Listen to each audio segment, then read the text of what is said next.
नेहा, नेहा, क्या मैं किताब देखो नेहा, नेहा. आपण अशा काही मुलांना भेटतो जे लहानपणी ना एकटे राहायला प्रेफर करतात, सगळ्यांमध्ये त्यांना जायला आवडत नाही.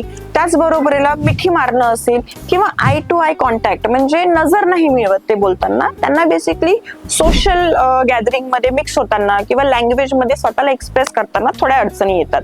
म्हणजे आपण माय नेम इज खान मूवी बघितला का, ज्याच्यामध्ये शाहरुख खाननी ऑटिझम स्पेक्ट्रम डिसऑर्डरच्या व्यक्तीचा रोल प्ले केला आहे.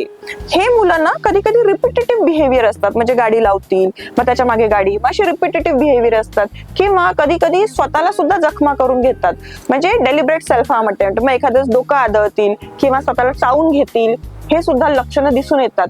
हायपर ऍक्टिव्ह असू शकतात ते, झोपेचे इश्यूज पण दिसू शकतात आणि त्यांना ना खूप जास्त उजेड असला तर सहन नाही होत, खूप जास्त अचानक आवाज आला तर नाही सहन होणार, किंवा त्यांचा टाइम टेबल जर रुटीन जर बिघडला तर त्यांना ते तेवढं पसंत नाही पडत. मग ते चिडचिड करतात, थोडा आरडाओरडा करतात आणि मग आपण म्हणतो की अरे हा थोडा वेगळा का वागतोय बरं, असं आपल्या लक्षात येतं.